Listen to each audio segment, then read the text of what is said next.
शिवे सर्वार्थसाधिके शरण्ये त्र्यम्बके देवी नारायणि नमोऽस्तुते।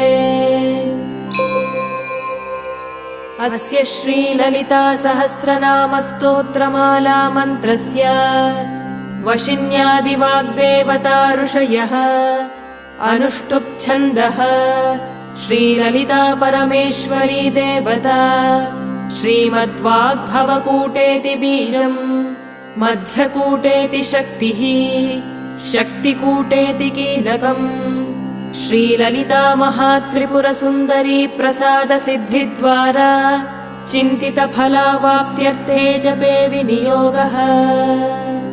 ध्यानम्